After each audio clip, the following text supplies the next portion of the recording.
한명숙은 서울 강남의 대형 장례식장 3층 화장실에서 나와 복도를 걷고 있었습니다. 발걸음을 옮기는데 비상계단 쪽에서 낮은 웃음소리가 들려왔죠. 살짝 열린 문틈으로 보이는 광경에 명숙의 온몸이 얼어붙었습니다. 검은 상복을 입은 며느리 최유진이 낯선 남자와 입을 맞추고 있었어요. 명숙의 손에서 빈 물컵이 떨어져 바닥을 굴렀습니다. 유진이 깜짝 놀라 고개를 돌렸고 두 사람의 시선이 공중에서 부딪혔죠. 유진의 입술에는 립스틱이 번져 있었고 남자는 황급히 계단 아래로 사라졌습니다. 명숙은 불과 20m 앞 빈소에 아들 재혁의 영정사진이 놓여 있다는 사실을 떠올렸어요. 3일 전 세상을 떠난 아들의 장례식장에서 며느리가 다른 남자와 키스를 하다니요. 명숙의 머릿속이 하얘졌습니다. 여러분이라면 이 상황에서 어떻게 하셨을까요? 그럼 지금부터 이 충격적인 사건의 전말을 들려드리겠습니다. 일주일 전 경기도 성남의 한 주택가 아침이었습니다. 최유진은 평소처럼 7시에 일어나 남편 한재혁을 깨우러 침실로 들어갔죠. 그런데 재혁은 움직이지 않았습니다. 유진이 어깨를 흔들어도 반응이 없었어요. 재혁의 얼굴은 창백했고 입술은 파랗게 질려 있었습니다. 유진은 손이 덜덜 떨렸지만 재빨리 119에 전화를 걸었죠. 여보세요. 제 남편이 숨을 안 쉬어요. 빨리 와주세요. 유진의 목소리는 다급했습니다. 15분 후 출동한 응급구조사들은 재혁의 상태를 확인하더니 고개를 저었어요. 이미 사망한 지 최소 6시간은 지났다는 판단이었습니다. 재혁의 시신은 차갑게 식어 있었죠. 유진은 거실 소파에 주저앉아 눈물을 흘렸습니다. 경찰이 도착해 간단한 조사를 했고 별다른 외상이 없어 병사로 추정된다고 했어요. 재혁의 시신은 부검을 위해 국립과학수사연구원으로 옮겨졌습니다. 유진은 떨리는 손으로 시어머니 한명숙에게 전화를 걸었죠. 어머니, 재혁이가 세상을 떠났어요. 명숙은 전화를 받고 그 자리에서 주저앉았습니다. 믿을 수가 없었어요. 어제까지만 해도 멀쩡하던 아들이 갑자기 죽다니요. 명숙은 급히 성남으로 달려갔습니다. 부검을 담당한 의사 이동욱은 이틀 후 결과를 통보했습니다. 사인은 심장마비였어요. 하지만 이동욱은 혈액 검사 결과가 석연치 않다고 덧붙였죠. 혈액에서 과다한 수면제 성분이 검출됐습니다. 심장약과 함께 복용하면 위험한 조합이에요. 명숙은 고개를 갸우뚱했습니다. 재혁이 수면제를 먹었다는 얘기는 들어본 적이 없었거든요. 하지만 슬픔이 너무 커서 그것까지 신경 쓸 여유가 없었어요. 장례식은 강남의 대형 장례식장에서 치러졌습니다. 유진은 검은 상복을 입고 빈소를 지켰죠. 조문객들이 끊임없이 찾아왔습니다. 재혁이 운영하던 한진건설의 이사 박성훈도 직원들을 데리고 왔어요. 사모님, 정말 안타깝습니다. 사장님께서 갑자기 돌아가셔서. 박성훈은 명숙에게 고개를 숙였습니다. 그는 조심스럽게 회사 경영과 상속 문제를 꺼냈죠. 사장님께서 유언장을 남기셨습니다. 회사 지분과 재산을 어머님과 사모님께 반반씩 상속하신다는 내용이에요. 명숙은 고개를 끄덕였습니다. 총 30억 원 상당의 재산이었어요. 회사 지분 60%와 성남 자택, 강남 오피스텔이 포함되어 있었죠. 유진은 장례 기간 내내 완벽한 상주 역할을 했습니다. 조문객들에게 정중하게 인사하고 눈물을 흘리며 슬픔을 표현했어요. 명숙은 며느리가 재혁을 진심으로 사랑했다고 믿었습니다. 재혁이는 좋은 배우자를 만났어. 명숙은 그렇게 생각했죠. 장례 이틀째 되는 날, 재혁의 대학 동창 김태준이 조문을 왔습니다. 김태주는 조문을 마치고 나가면서 명숙에게 조심스럽게 말을 꺼냈어요. 어머님, 재혁이 형이 최근 몇 달간 표정이 많이 어두웠어요. 무슨 고민이 있는 것 같더라고요. 명숙은 그 말을 듣고 잠시 멈칫했습니다. 하지만 아들을 잃은 슬픔이 너무 커서 깊이 생각하지 못했어요. 힘든 일이 있었나 보지 뭐. 명숙은 대수롭지 않게 넘겼습니다. 하지만 장례식 사흘째 되는 날 오후였습니다. 명숙이 화장실에서 나와 복도를 걷는데 비상계단에서 낮은 웃음소리가 들렸죠. 문틈으로 보이는 광경에 명숙의 온몸이 얼어붙었습니다. 며느리 유진이 낯선 남자와 입을 맞추고 있었어요. 명숙의 손에서 물컵이 떨어졌습니다. 유진이 깜짝 놀라 고개를 돌렸고 남자는 황급히 계단을 내려가 사라졌죠. 유진은 순간 당황한 표정을 지었지만 곧 태어난 척 복도로 나왔습니다. 어머니, 괜찮으세요? 유진이 물었지만 명숙은 대답할 수가 없었습니다. 방금 본 장면이 믿기지 않았거든요. 내가 잘못 본 건가? 명숙은 혼란스러웠습니다. 하지만 아니었어요. 명숙은 분명히 봤습니다. 며느리가 다른 남자와 키스하는 장면을요. 아들의 장례식장에서 말이죠. 그날 밤 명숙은 잠을 이룰 수가 없었습니다. 김태준의 말이 계속 머릿속을 맴돌았어요. 재혁이가 최근 표정이 어두웠다. 그리고 비상계단에서 목격한 충격적인 장면이 겹쳐졌습니다. 명숙의 가슴 속에서 의심의 씨앗이 싹트기 시작했죠. 혹시 재혁이가 뭔가 알고 있었던 건 아닐까? 명숙은 결심했습니다. 반드시 진실을 밝혀내야 한다고요. 장례를 치른 다음 날 아침이었습니다. 명숙은 잠을 설친 채 일어나 거울을 봤어요. 눈가에 다크서클이 짙게 내려앉아 있었죠.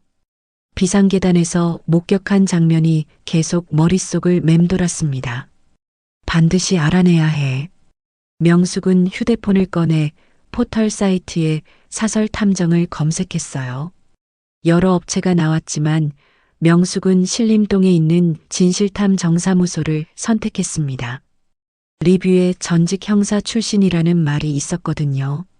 오전 10시 명숙은 신림동의 낡은 건물 3층을 찾았습니다. 복도 끝 좁은 사무실 문을 열고 들어가자 40대 중반으로 보이는 남자가 앉아 있었어요. 어서 오세요. 진실탐 정사무소 소장 정우진입니다. 정우진은 명함을 건넸습니다. 명함에는 전 서울지방경찰청 강력계 형사라는 경력이 적혀 있었죠. 명숙은 조금 안심이 됐어요. 무슨 일로 오셨나요? 정우진이 물었습니다. 명숙은 떨리는 손으로 가방에서 휴대폰을 꺼냈어요. 장례식장에서 급하게 찍은 흐릿한 사진 한 장이 있었습니다. 비상계단 문틈으로 찍은 것이라 선명하지는 않았지만 남자의 옆모습은 보였죠. 이 사람이 누군지 알아내주세요. 명숙의 목소리는 가라앉아 있었습니다. 그리고 제 며느리와 무슨 관계인지도요. 정우진은 사진을 확대해 보더니 고개를 끄덕였어요. 조사해 드릴 수 있습니다. 하지만 비용이 들어갑니다. 명숙은 망설이지 않았습니다. 얼마든지 드릴게요. 정확하게 알아내 주세요. 정우진은 명숙의 눈빛을 보고 평범한 의뢰가 아니라는 걸 직감했죠. 사흘이 지났습니다. 명숙은 매일 같이 휴대폰만 들여다봤어요. 정우진에게서 연락이 오기를 기다렸죠. 그리고 마침내 전화가 왔습니다. 어머님, 정보를 파악했습니다. 사무실로 오실 수 있으세요? 명숙은 곧바로 신림동으로 향했습니다. 정우진은 파일 하나를 명숙 앞에 내밀었어요. 이 남자 이름은 강민호, 37세입니다. 사모님의 대학 선배고요. 명숙의 손이 파르르 떨렸습니다. 대학 선배라고요? 정우진은 고개를 끄덕이며 계속 설명했습니다. 강민호는 과거에 음식점, 카페, 무역업 등 여러 사업을 했지만 전부 실패했어요. 지금은 인천 송도에 원룸을 얻어 살고 있습니다. 명숙은 입술을 깨물었습니다. 며느리가 저런 남자와? 정우진이 말을 이었어요. 더 자세한 조사가 필요하시면 추가 비용이 듭니다. 두 사람의 관계를 완전히 파헤치려면 시간이 걸리고요. 명숙은 주저하지 않았습니다. 해주세요. 끝까지 알아내주세요. 명숙의 목소리는 단호했어요. 재혁아, 엄마가 반드시 진실을 밝혀낼게. 명숙은 마음속으로 아들에게 약속했습니다. 그날 저녁 명숙은 성남에 있는 재혁의 집을 찾았어요. 유진은 친정에 가 있어서 집은 비어 있었습니다. 명숙은 열쇠로 문을 열고 조용히 안으로 들어갔죠. 집안은 정리가 잘 되어 있었습니다. 명숙은 재혁의 서재로 향했어요. 책상 위에는 서류들이 가지런히 쌓여 있었고 서랍은 모두 열려 있었습니다. 명숙은 하나씩 서랍을 정리하기 시작했죠. 그런데 책상 맨 아래 서랍 하나가 잠겨 있었어요. 명숙은 서랍을 잡아당겨 봤지만 꿈쩍도 하지 않았습니다. 왜 이 서랍만 잠겨 있지? 명숙은 책상 위를 살폈습니다. 펜꽂이 뒤에 작은 열쇠 하나가 놓여 있었어요. 명숙은 열쇠를 들어 서랍에 꽂았죠. 찰칵 소리와 함께 서랍이 열렸습니다. 서랍 안에는 서류 몇 장이 들어 있었어요. 명숙은 서류를 꺼내 펼쳐봤습니다. 한진건설의 회계장부 사본이었죠. 최근 3개월 치였습니다. 명숙은 회계를 잘 몰랐지만 붉은 펜으로 동그라미 친 부분들이 눈에 띄었어요. 협력업체 선급금 5천만 원, 자재 구매비 8천만 원. 여러 항목에 표시가 되어 있었습니다. 그리고 장부 사이에 재혁의 메모가 끼워져 있었어요. 자금 이체 내역 확인 필요. 업체명 실제 존재 여부 조사. 명숙의 손이 부들부들 떨렸습니다. 재혁이가 뭔가 이상한 걸 눈치챘구나. 명숙의 가슴이 철렁 내려앉았어요. 회계장부에 표시된 금액을 대충 더해보니 수억 원이 넘었습니다. 재혁이 의심했던 것은 회사 돈이 새나가고 있다는 것이었죠. 그럼 누가 돈을 빼돌린 거지? 명숙의 머릿속이 복잡해졌습니다. 재혁은 회사 대표였고 유진은 회사 일에 관여하지 않았어요. 하지만 유진은 재혁의 아내였고 법인카드에 접근할 수 있었습니다. 설마. 명숙은 고개를 가로저었어요. 하지만 비상계단에서 본 장면이 떠올랐습니다. 며느리가 낯선 남자와 키스하던 모습이요. 만약 며느리가 회사 돈을 빼돌렸다면 그 돈은 어디로 간 거지? 명숙은 회계장부를 다시 꼼꼼히 살펴봤습니다. 이체 날짜는 대부분 목요일이었어요. 매주 목요일마다 일정한 금액이 빠져나갔죠. 이상해. 왜 하필 목요일? 명숙은 장부를 사진으로 찍었습니다. 그리고 재혁의 메모도 함께 찍었어요. 이 자료를 정우진에게 보여줘야겠다고 생각했죠.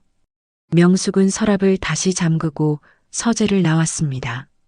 거실 소파에 앉아 천장을 올려다봤어요. 천장에는 재혁이 어렸을 때 찍은 가족 사진이 걸려 있었습니다. 아빠 없이 아들을 키우느라 얼마나 힘들었는지. 재혁아, 엄마한테 말했어야지. 명숙의 눈에서 눈물이 흘러내렸습니다. 아들은 혼자 고민했던 것 같았어요. 회사 돈이 새나가는 것을 알았지만 누구에게도 말하지 못했죠.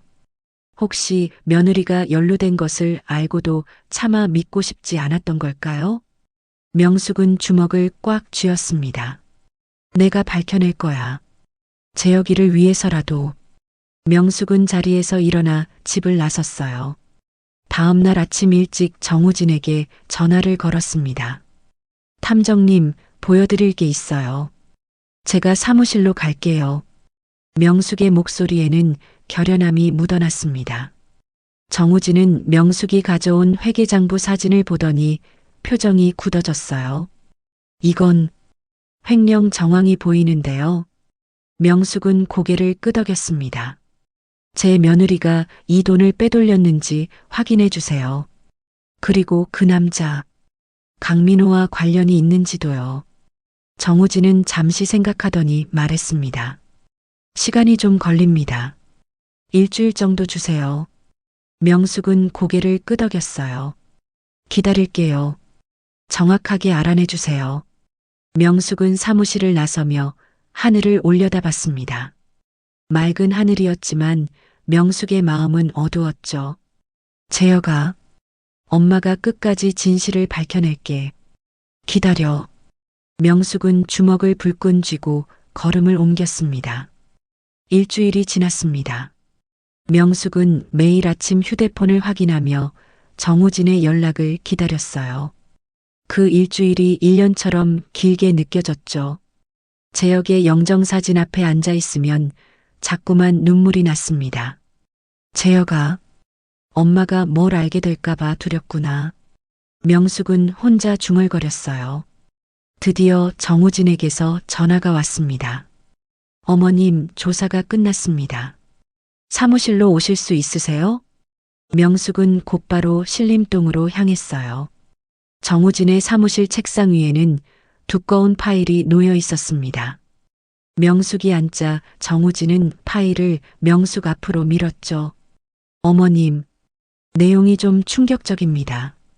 마음의 준비를 하셔야 할 것 같아요. 명숙은 떨리는 손으로 파일을 열었습니다. 첫 장에는 유진과 강민호의 사진이 붙어 있었어요. 대학교 MT 때 찍은 것으로 보이는 오래된 사진이었죠. 두 사람은 어깨를 나란히 하고 웃고 있었습니다. 정우진이 설명을 시작했어요. 최유진 씨와 강민호 씨는 대학 시절부터 연인 관계였습니다. 명숙의 입술이 파르르 떨렸습니다. 그리고 사모님이 사장님과 결혼한 후에도 관계를 계속 이어왔어요. 정우진은 다음 페이지를 넘겼습니다. 호텔 출입 기록이 빼곡하게 적혀 있었어요. 두 사람은 매주 목요일 오후 강남의 그랜드 호텔에서 만났습니다. 지난 2년간의 기록이에요. 명숙의 손에서 파일이 떨어질 뻔했습니다. 매주 목요일. 그래서 회계장부에 목요일마다 돈이 빠져나간 거구나. 정우진은 봉투 하나를 꺼냈어요. 호텔 CCTV 영상도 확보했습니다. 명숙은 USB를 받아 노트북에 꽂았습니다. 화면에 강남의 한 호텔 로비가 나타났어요. 유진이 선글라스를 끼고 들어왔습니다. 잠시 후 강민호가 나타나 유진의 손을 잡았죠. 두 사람은 엘리베이터를 타고 위층으로 올라갔어요. 명숙은 화면을 보며 주먹을 불끈 쥐었습니다. 이 나쁜 것들. 정우진이 다음 페이지를 넘겼습니다. 그리고 이게 가장 중요한 부분입니다. 페이지에는 은행 거래 내역이 출력되어 있었어요. 최유진 씨는 지난 2년간 한진건설법인 계좌에서 총 8억 원을 빼돌렸습니다. 명숙의 입이 떡 벌어졌어요. 8억 원이요? 정우진은 고개를 끄덕였습니다. 명목은 협력업체 선급금이었어요. 하지만 실제로는 사모님 명의의 비밀 계좌로 이체됐습니다. 명숙은 손으로 입을 막았습니다. 그 돈의 상당 부분이 강민호 씨에게 흘러들어갔어요. 사업 자금 명목이었죠. 정우진은 또 다른 서류를 보여줬습니다. 강민호 씨는 작년에 인천에 중고차 매매상을 차렸어요. 사모님이 빼돌린 돈으로요. 명숙은 서류를 노려봤습니다. 하지만 6개월 만에 폐업했고 최근에는 코인 투자로 대부분의 돈을 날렸습니다. 명숙의 온몸에서 힘이 빠졌어요. 의자에 기댄 채 천장을 올려다봤습니다. 재혁아, 너는 이걸 알았니? 명숙의 눈에서 눈물이 주르르 흘러내렸습니다. 아들이 회계장부에 표시해둔 것들이 떠올랐어요. 재혁은 분명 뭔가 이상하다는 걸 눈치챘을 거예요. 하지만 아내를 의심하고 싶지 않았겠죠. 그래서 혼자 고민했던 거구나. 명숙은 눈물을 닦으며 정우진을 바라봤습니다. 탐정님, 제 아들 죽음이 정말 심장마비였을까요? 정우진은 잠시 망설이더니 입을 열었어요. 솔직히 말씀드리면 의심스러운 부분이 있습니다. 명숙의 심장이 쿵 내려앉았습니다. 부검 보고서를 다시 봤는데요. 사장님 혈액에서 과다한 수면제가 검출됐잖아요. 그게 일반적이지 않거든요. 정우진은 신중하게 말을 이었어요. 심장약과 수면제를 함께 복용하면 심장에 무리가 갑니다. 최악의 경우 사망에 이를 수 있어요. 명숙은 눈을 질끈 감았습니다. 설마 며느리가. 생각만 해도 소름이 돋았어요. 하지만 이건 추측일 뿐입니다. 확실한 증거가 필요해요. 정우진이 덧붙였습니다. 경찰에 재수사를 요청하시는 게 좋을 것 같습니다. 명숙은 고개를 끄덕였어요. 그렇게 하겠습니다. 명숙은 자리에서 일어났습니다. 다리에 힘이 없어 비틀거렸죠. 정우진이 황급히 명숙을 부축했어요. 괜찮으세요? 명숙은 손을 내저었습니다. 괜찮아요. 그냥 힘이 좀 빠져서요. 명숙은 파일을 가방에 넣었어요. 수고하셨습니다. 비용은 제 계좌로 보내주세요. 명숙은 사무실을 나섰습니다. 엘리베이터를 타고 1층으로 내려오는데 다리가 후들거렸어요. 건물 밖으로 나오자 햇빛이 눈부셨습니다. 하지만 명숙의 세상은 온통 어둠뿐이었죠. 재혁아, 엄마가 너무 늦게 알았구나. 명숙은 벤치에 앉아 한참을 울었습니다. 지나가던 사람들이 명숙을 쳐다봤지만 신경 쓰지 않았어요. 아들이 얼마나 힘들었을지 생각하니 가슴이 찢어질 것 같았습니다. 명숙은 눈물을 닦고 휴대폰을 꺼냈어요. 강남경찰서 전화번호를 검색했습니다. 재혁아, 엄마가 반드시 진실을 밝혀낼게. 명숙은 전화를 걸었습니다. 여보세요. 재수사를 요청하고 싶은데요. 명숙의 목소리는 떨렸지만 단호했습니다. 경찰서에서는 형사과로 연결해줬어요. 명숙은 재혁의 죽음에 대해 다시 조사해달라고 요청했습니다. 제 아들 죽음이 단순한 심장마비가 아닐 수 있어요. 전화 너머에서 형사 강철민이 대답했습니다. 어머님, 일단 경찰서로 오시죠. 자세한 얘기를 들어보겠습니다. 명숙은 택시를 잡아타고 강남경찰서로 향했어요. 창밖으로 보이는 거리는 평화로웠습니다. 사람들은 웃으며 걷고 있었죠. 하지만 명숙의 세상은 무너져 내리고 있었어요. 재혁아, 조금만 기다려. 엄마가 반드시 진실을 밝혀낼 테니까. 명숙은 주먹을 꽉 쥐고 창밖을 응시했습니다. 택시가 강남경찰서 앞에 멈춰 섰어요. 명숙은 가방을 꽉 움켜쥐고 경찰서 안으로 들어갔습니다. 가방 안에는 정우진이 준 두꺼운 조사 파일이 들어 있었죠. 이제 시작이다. 명숙은 결연한 표정으로 형사과 문을 열었습니다.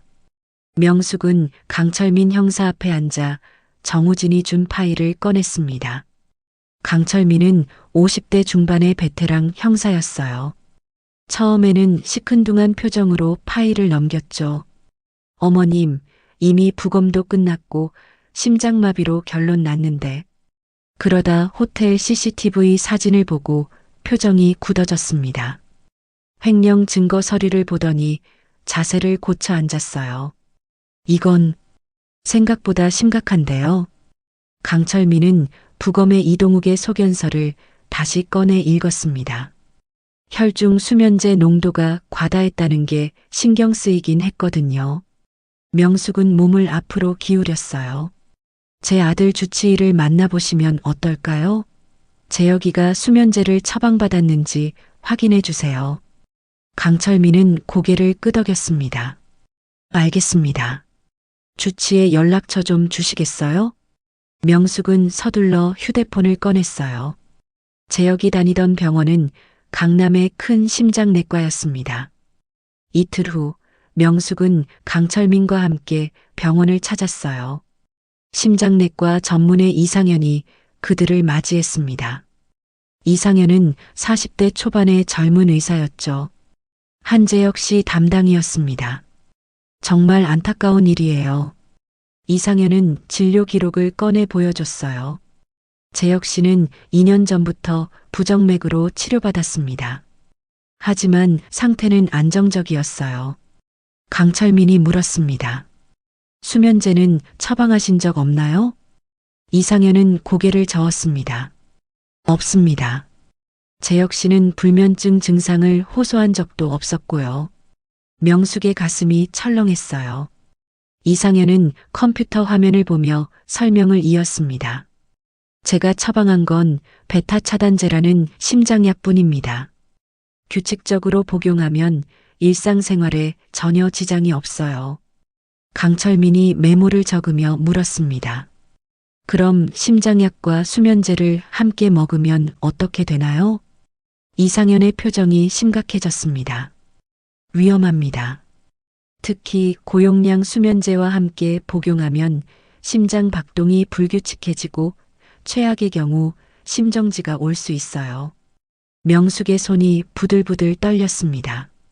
그럼 재혁이가 이상현이 덧붙였어요. 부검 결과를 봤는데요. 혈중 수면제 농도가 일반 복용량의 5배가 넘었더라고요. 이건 실수로 먹을 수 있는 양이 아닙니다. 강철민은 진지한 표정으로 고개를 끄덕였어요. 감사합니다. 도움이 많이 됐습니다. 병원을 나서자 강철민이 명숙을 돌아봤습니다. 어머님, 정식으로 재수사를 시작하겠습니다. 명숙은 눈물을 참으며 고개를 숙였어요. 고맙습니다. 사흘 후 경찰은 성남에 있는 재혁의 집을 압수수색했습니다. 유진은 당황한 표정으로 거실에 앉아 있었어요. 도대체 무슨 일이에요? 왜 우리 집을 뒤지는 거죠? 강철민이 차분하게 대답했습니다. 한재혁 씨 사망 사건을 재수사하고 있습니다. 협조 부탁드립니다. 경찰들은 집 안 곳곳을 수색했어요. 침실, 거실, 서재를 샅샅이 뒤졌습니다. 한 젊은 형사가 유진의 침실 화장대를 열었어요. 화장품과 액세서리가 가득했죠. 형사는 서랍 맨 아래까지 뒤졌습니다. 형사님, 여기 뭔가 있어요. 강철민이 달려갔습니다. 서랍 깊숙한 곳에 작은 약병이 숨겨져 있었어요. 그리고 종이 한 장이 함께 있었습니다. 강철민은 장갑을 끼고 약병을 꺼냈어요. 졸피뎀, 수면제네요.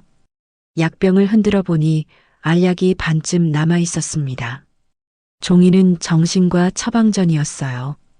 최유진, 불면증 치료 6개월 전 처방이네요. 강철민은 유진을 날카롭게 쳐다봤습니다.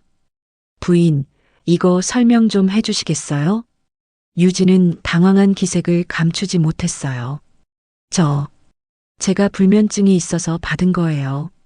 뭐가 문제인데요? 강철민이 침대 옆 탁자를 가리켰습니다. 남편분 물컵 좀 가져가겠습니다. 경찰은 재혁이 사용하던 물컵을 증거봉투에 넣었어요. 수사는 빠르게 진행됐습니다. 물컵을 국과수에 보내 정밀 분석을 의뢰했죠. 일주일 후 결과가 나왔어요. 강철민은 명숙에게 전화를 걸었습니다.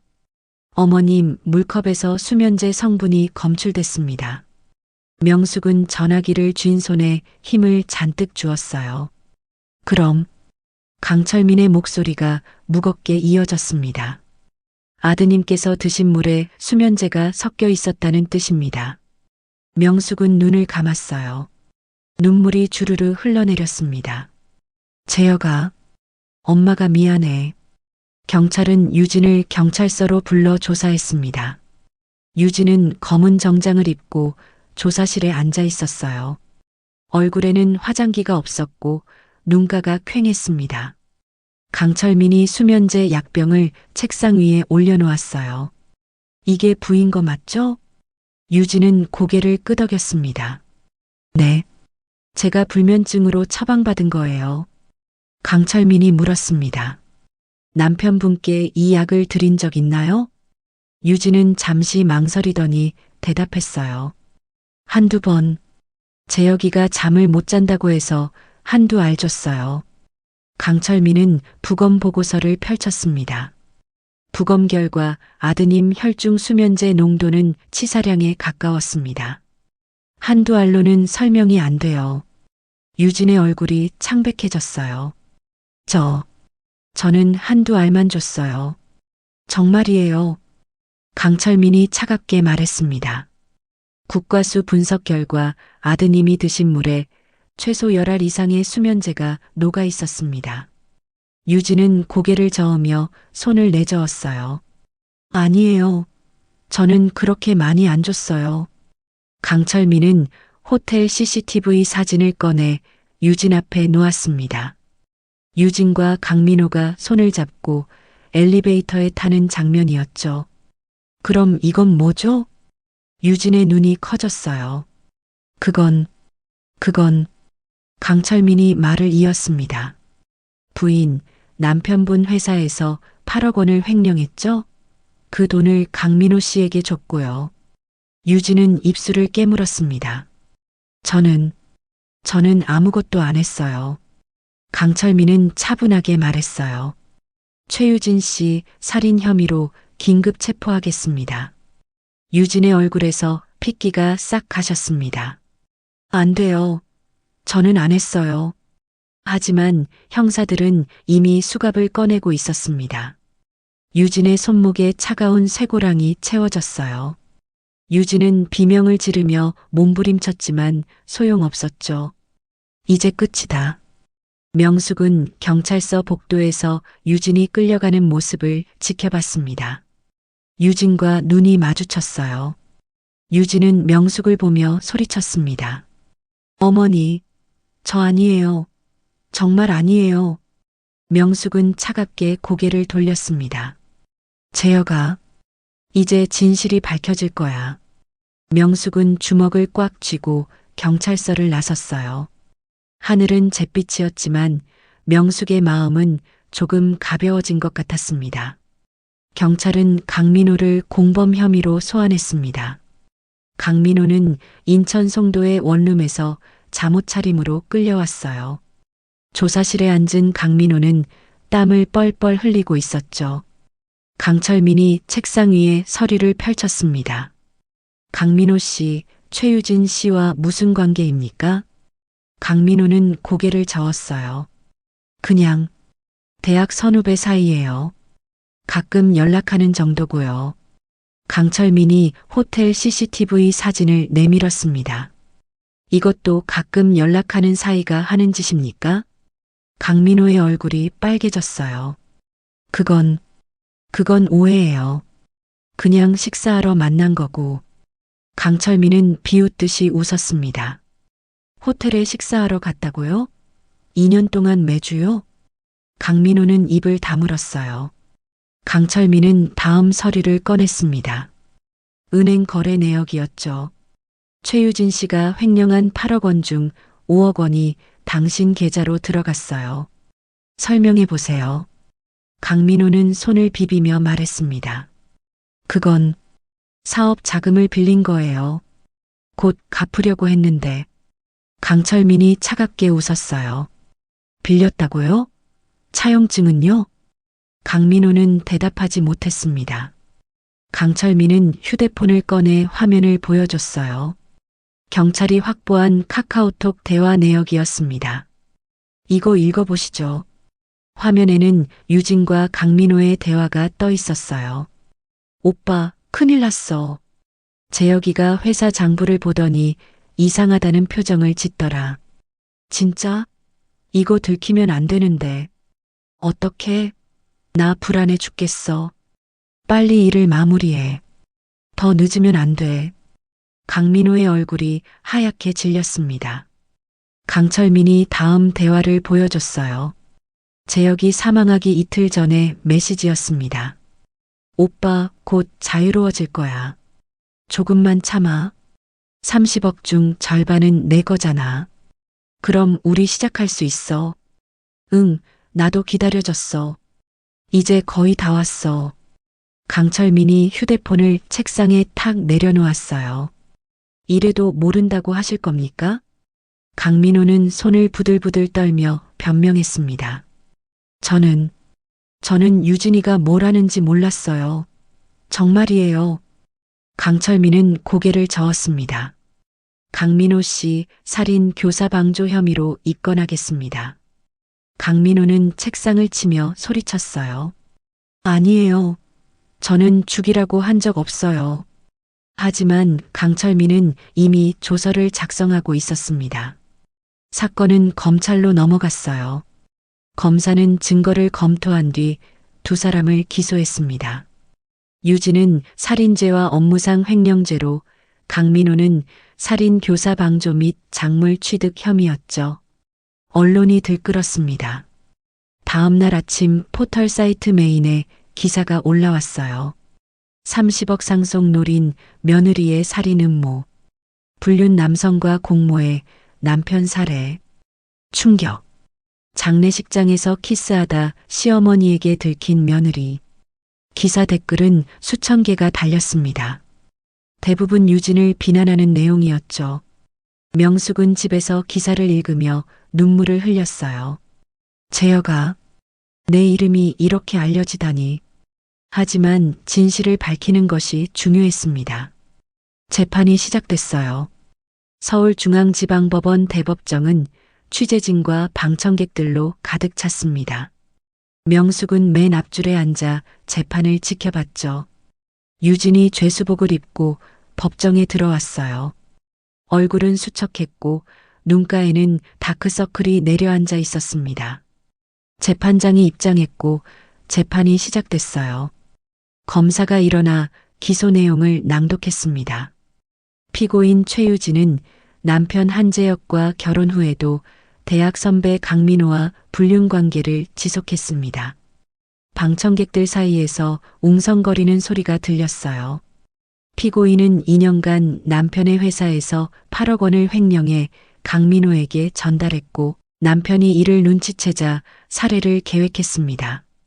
검사는 증거 서류를 제출했습니다.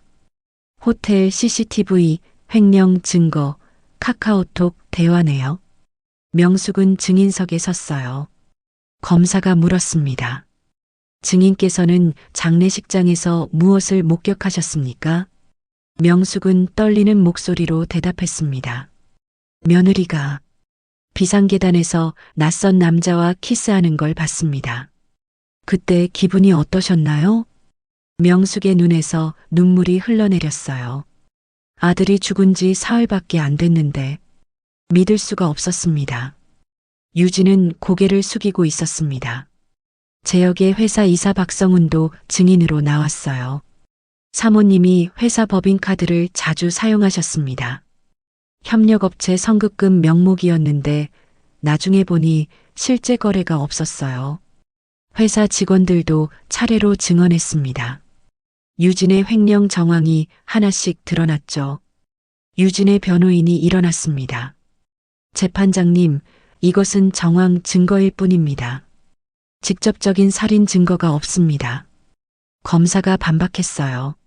물컵에서 수면제가 검출됐고 피고인의 약병에서 나온 성분과 일치합니다. 변호인이 다시 말했습니다. 피고인은 남편이 불면증으로 고생해서 약을 나눠줬을 뿐입니다. 검사가 부검 보고서를 들어보였어요. 치사량에 가까운 수면제가 검출됐습니다. 이건 실수가 아닙니다. 재판은 석 달간 계속됐습니다. 마지막 재판 날이었어요. 강민호가 증인으로 나왔습니다. 유진은 강민호를 간절한 눈빛으로 바라봤죠. 오빠, 제발. 하지만 강민호는 유진을 외면했습니다. 검사가 물었어요. 피고인 최유진과 어떤 관계입니까? 강민호는 차갑게 대답했습니다. 그냥 대학 선후배 사이였어요. 사업 자금을 빌렸을 뿐입니다. 유진의 얼굴이 일그러졌어요.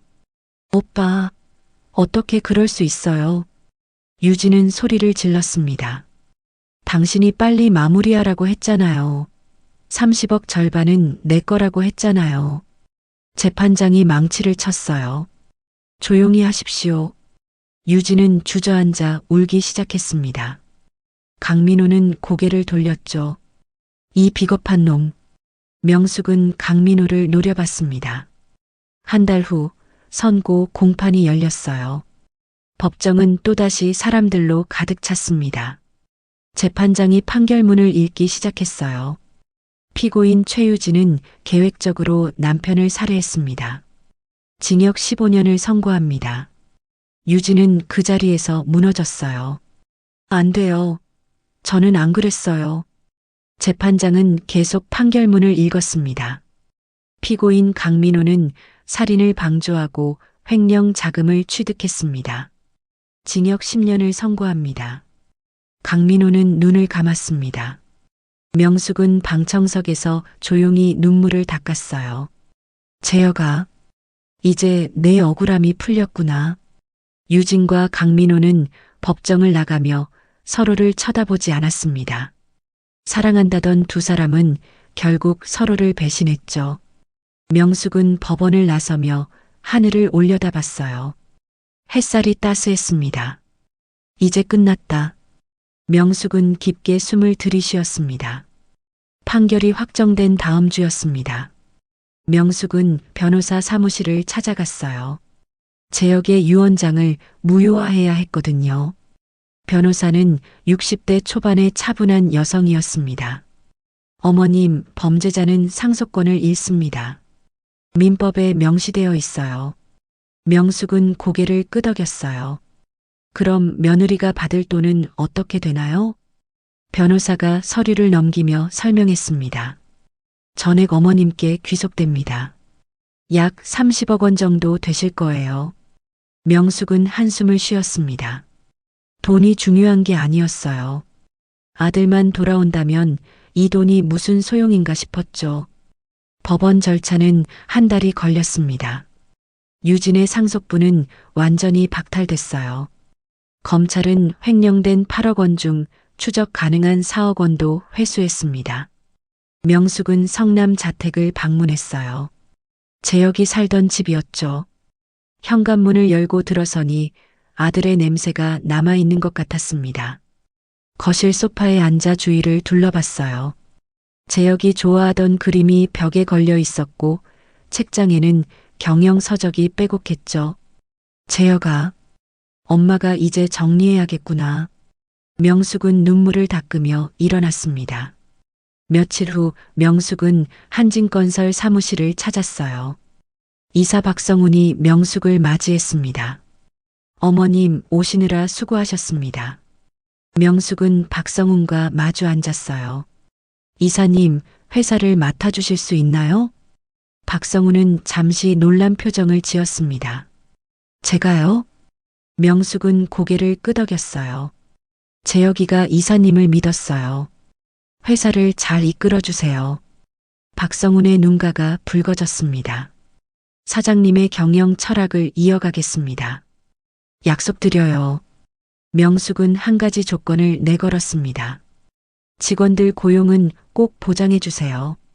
박성훈은 단호하게 대답했어요. 당연합니다. 한 명도 내보내지 않겠습니다. 명숙은 마음이 조금 놓였습니다. 회사 매각 절차가 진행됐어요. 명숙은 재혁이 쌓아 올린 것을 믿을 만한 사람에게 넘긴다는 생각에 위안을 받았죠. 성남 자택도 정리했습니다. 재혁의 옷가지와 물건들을 하나씩 정리하며 명숙은 또 울었어요. 아들이 입던 양복에서 아들의 향수 냄새가 났습니다. 재혁아, 엄마가 너무 보고 싶구나. 명숙은 옷을 끌어안고 한참을 울었습니다. 자택은 매물로 내놓았어요. 이제 이 집에는 슬픈 기억만 가득했거든요. 명숙은 서울 신림동에 있는 자신의 집으로 돌아왔습니다. 30년간 운영해온 한정식당 명가옥 위층이었어요. 1층은 식당이고 2층이 명숙의 집이었죠. 명숙은 다시 식당 일을 시작했습니다. 오전 10시에 문을 열고 오후 9시에 닫았어요. 손님들은 명숙의 사연을 알고 있었습니다. 단골 할아버지가 조심스럽게 말을 걸었어요. 사장님, 많이 힘드시죠? 명숙은 고개를 저었습니다. 괜찮아요. 일하는 게 낫더라고요. 할아버지는 더 이상 묻지 않았어요. 대신 묵묵히 식사를 하며 곁에 있어줬죠. 명숙은 손님들의 배려가 고마웠습니다. 아무도 함부로 위로하지 않았어요. 그저 평소처럼 음식을 먹고 조용히 자리를 떴죠. 어느 날 저녁이었습니다. 20대로 보이는 젊은 여성이 2살쯤 된 아이를 안고 식당에 들어왔어요. 여성의 옷차림은 낡았고 아이의 신발도 해졌습니다. 여기요, 된장찌개 하나 주세요. 여성의 목소리는 작았어요. 명숙은 주방으로 들어가 음식을 준비했습니다. 그런데 홀을 슬쩍 보니 여성이 지갑을 들여다보고 있었어요. 지갑 안에는 몇 장의 1,000원짜리 지폐만 있었죠. 저 돈으로는 된장찌개 값도 안 되는데. 명숙은 가슴이 먹먹해졌습니다. 명숙은 된장찌개뿐 아니라 밥, 반찬, 계란찜까지 한 상 가득 차려서 내갔어요. 어머, 저는 된장찌개만 시켰는데요. 여성이 당황해서 말했습니다. 명숙은 환하게 웃으며 말했어요. 서비스예요. 많이 드세요. 여성의 눈가가 붉어졌습니다. 감사합니다. 정말 감사합니다. 아이는 신나게 밥을 먹었어요. 여성도 눈물을 참으며 숟가락을 들었습니다. 명숙은 주방에서 그 모습을 지켜봤어요. 가슴이 뜨거워졌습니다. 제역이라면 저런 사람들을 도왔을 텐데. 식사를 마친 여성이 계산대로 왔습니다. 명숙은 손을 내저었어요. 돈은 됐어요. 그냥 가세요. 여성은 눈물을 글썽이며 고개를 숙였습니다. 정말 감사합니다. 꼭 은혜를 갚을게요. 여성은 아이를 안고 식당을 나갔어요. 명숙은 그 뒷모습을 보며 생각했습니다. 재혁이가 남긴 돈으로 저런 사람들을 도와야겠어.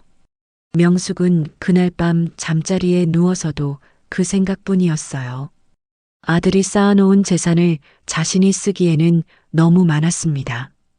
재혁이 이름으로 좋은 일을 해야지. 명숙은 결심했습니다. 다음 날 아침 명숙은 포털 사이트에서 재단 설립을 검색했어요. 여러 정보가 나왔습니다. 명숙은 사회복지법인을 전문으로 하는 변호사를 찾았죠. 오후에 명숙은 변호사 사무실을 찾아갔습니다. 변호사 오지연은 40대 초반의 단아한 여성이었어요. 어떤 재단을 만들고 싶으세요? 명숙은 또박또박 말했습니다. 한부모 가정을 돕는 재단이요. 아이들 교육비도 지원하고 창업 자금도 빌려주고 싶어요.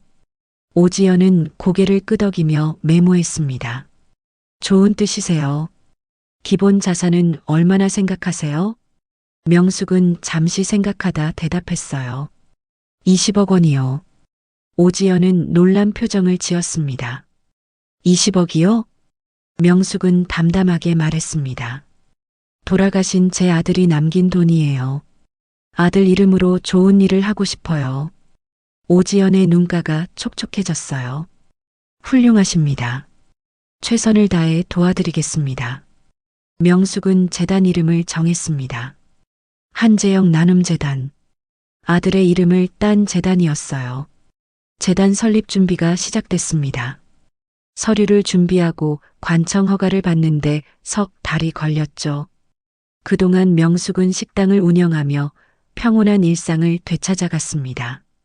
아침에 일어나 장을 보고 음식을 만들고 손님을 맞이했어요. 저녁이면 재혁의 사진 앞에 앉아 하루를 이야기했습니다.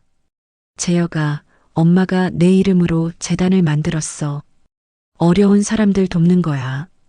명숙은 사진 속 재혁을 보며 미소 지었어요. 내가 좋아했을 것 같아. 재혁은 사진 속에서 환하게 웃고 있었습니다. 명숙은 아들을 잃은 슬픔이 여전했지만 이제는 앞을 볼 수 있게 됐어요. 아들이 남긴 것으로 세상에 빛을 비추는 일. 그것이 명숙이 아들을 기리는 방법이었습니다. 재혁아, 엄마는 잘 살고 있어. 걱정하지 마. 명숙은 오늘도 식당 문을 열었습니다. 석 달 후 재단 설립 허가가 났습니다. 명숙은 강남구청에서 허가증을 받아들고 가슴이 벅찼어요. 한재영 나눔재단. 아들의 이름이 또박또박 적혀 있었습니다. 오지연 변호사가 축하 인사를 건넸어요. 어머님 축하드립니다. 이제 본격적으로 시작하시면 됩니다. 명숙은 고개를 끄덕였습니다. 고생 많으셨어요.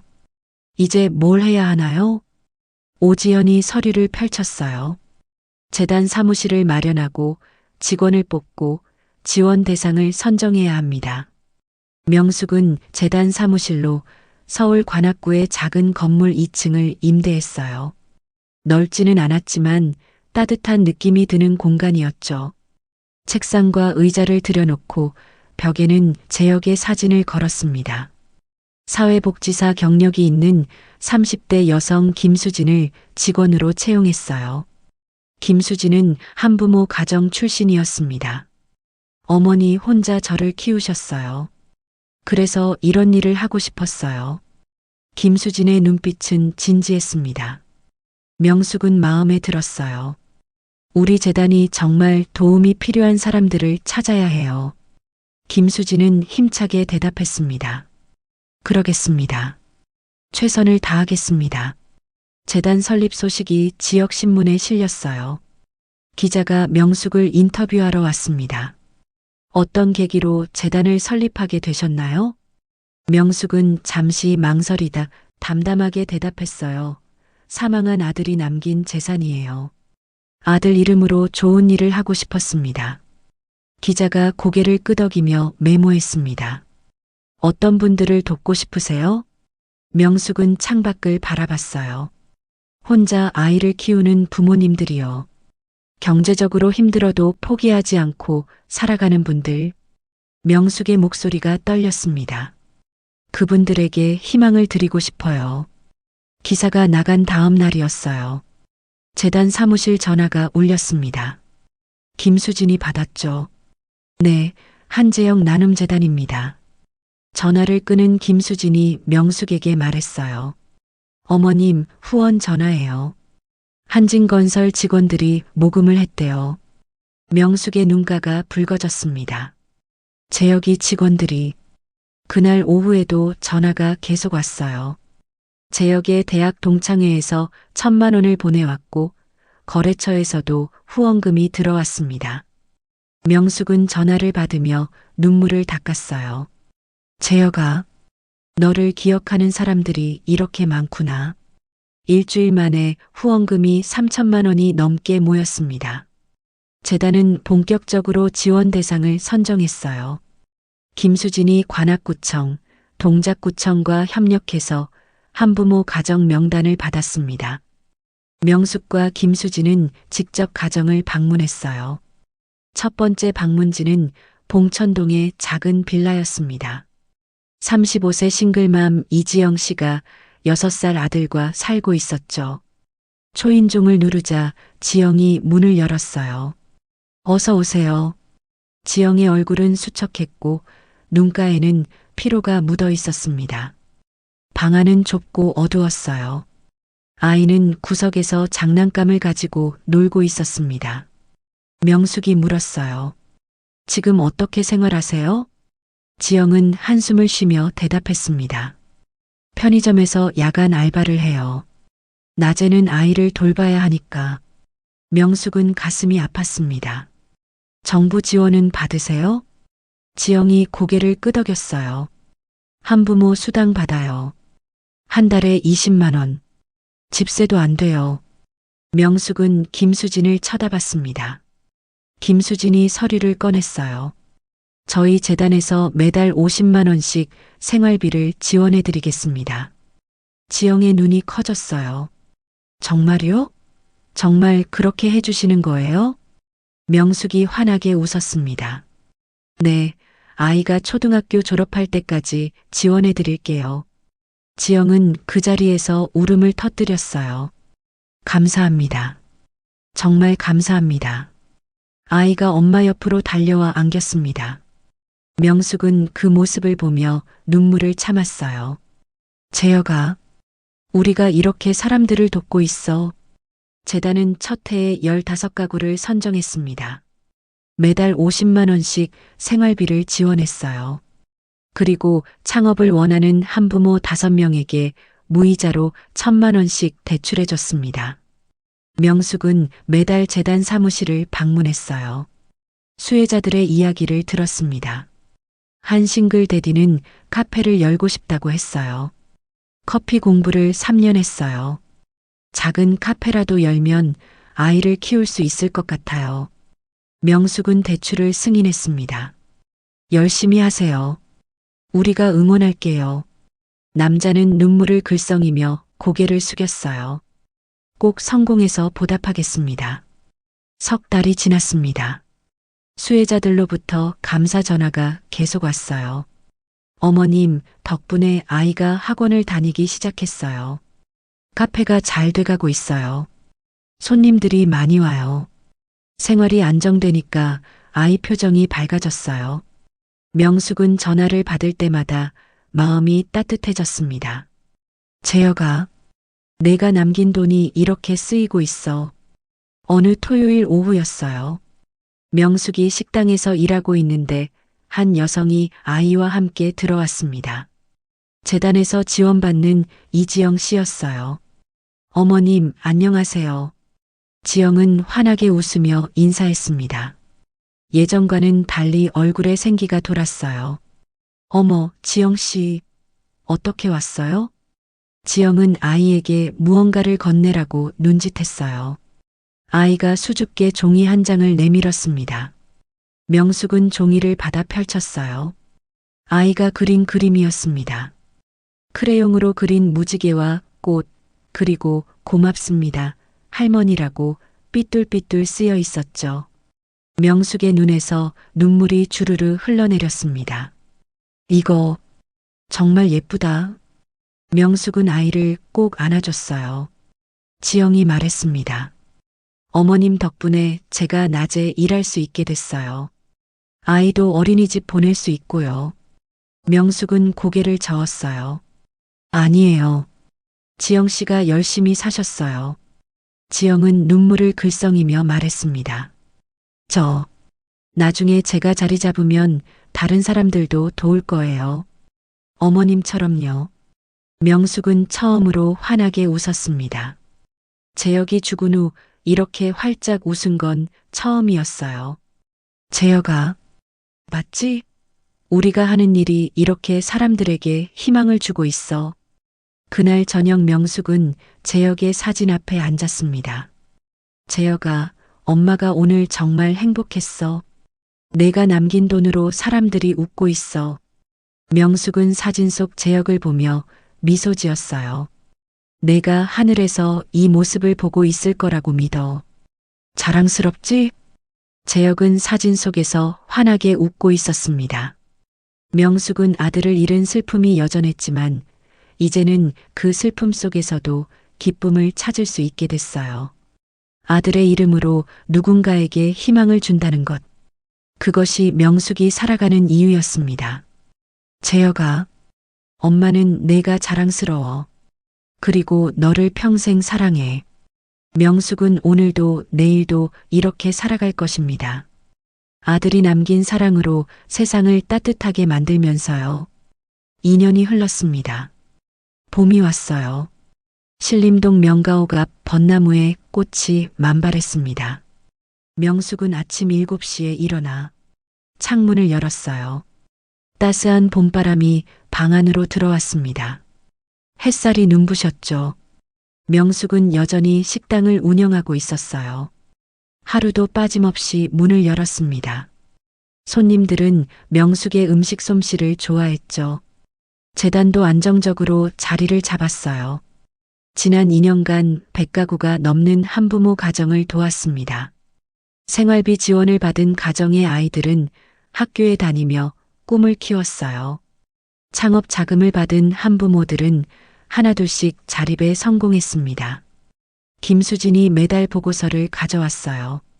어머님, 이번 달에도 10가구가 새로 신청했어요.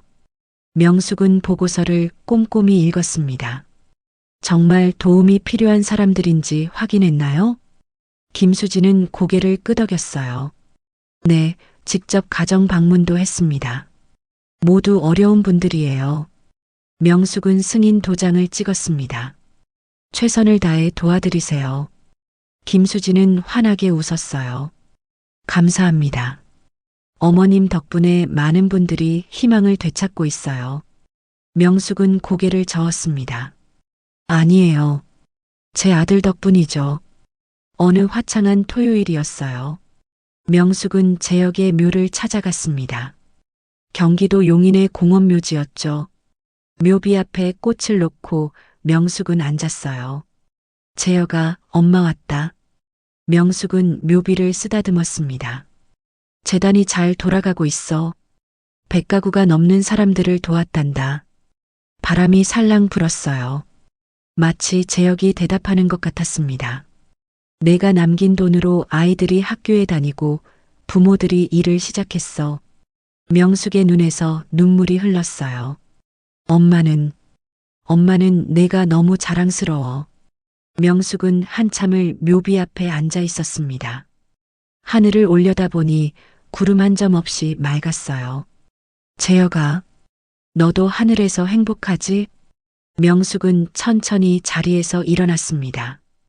유진과 강민호의 소식도 가끔 들렸어요. 유진은 여전히 복역 중이었습니다. 모범수로 인정받아 형기가 1년 단축될 수 있다는 소식이었죠. 하지만 명숙은 더 이상 유진에게 관심이 없었어요. 용서는 못해도 미워하지도 않아. 강민호는 출소 후 연락이 두절됐습니다. 유진에게 면회도 단 한 번 오지 않았다고 했어요. 결국 사랑도 아니었던 거지. 명숙은 그저 안타까울 뿐이었습니다. 어느 날 오후 재단 사무실로 한 청년이 찾아왔어요. 25세 정도 되어 보이는 깔끔한 청년이었습니다. 한명숙 이사장님 계신가요? 김수진이 안내했어요. 네, 잠시만요. 명숙이 사무실에서 나왔습니다. 저를 찾으셨나요? 청년은 공손하게 고개를 숙였어요. 안녕하세요. 저는 이준호라고 합니다. 명숙은 고개를 갸우뚱했습니다. 준호 씨, 어디서 뵀나요? 청년이 수줍게 웃었어요. 5년 전 재단 설립 첫 해에 지원받았어요. 제 엄마가 혼자 저를 키우셨거든요. 명숙의 눈이 커졌습니다. 아, 그때 고등학생이었던. 청년이 고개를 끄덕였어요. 네, 맞아요. 덕분에 대학에 갔고 이번에 장학금도 받았어요. 청년은 가방에서 상장을 꺼냈습니다. 우수 장학생 선발 증서였어요. 명숙은 상장을 받아들고 눈시울이 뜨거워졌습니다. 정말 잘했구나. 청년의 눈에도 눈물이 맺혔어요. 이사장님 덕분이에요. 포기하지 않고 공부할 수 있었어요. 명숙은 청년의 손을 꼭 잡았습니다. 아니야. 내가 열심히 한 거야. 청년이 말했어요. 나중에 변호사가 되면 어려운 사람들을 무료로 도와주고 싶어요. 이사장님처럼요. 명숙의 눈에서 눈물이 주르르 흘렀습니다. 훌륭한 사람이 되렴. 꼭 그렇게 해. 청년은 명숙에게 깊게 고개를 숙이고 나갔어요. 명숙은 창밖을 바라봤습니다. 햇살이 따사로웠어요. 재여가, 맞지? 내가 남긴 것들로 저 아이가 꿈을 키우고 있어. 명숙은 가슴이 벅찼습니다. 저녁이 되어 명숙은 식당으로 돌아왔어요. 단골 손님들이 하나둘 자리를 채웠습니다. 명숙은 주방에서 음식을 만들며 흥얼거렸어요. 오늘따라 기분이 좋네. 식사를 마친 단골 할머니가 말했습니다. 사장님, 요즘 표정이 밝아지셨어요. 명숙은 환하게 웃었어요. 그래요? 좋은 일이 많아서 그런가 봐요. 할머니도 따라 웃었습니다. 그럼 됐어요. 사장님이 행복해야죠.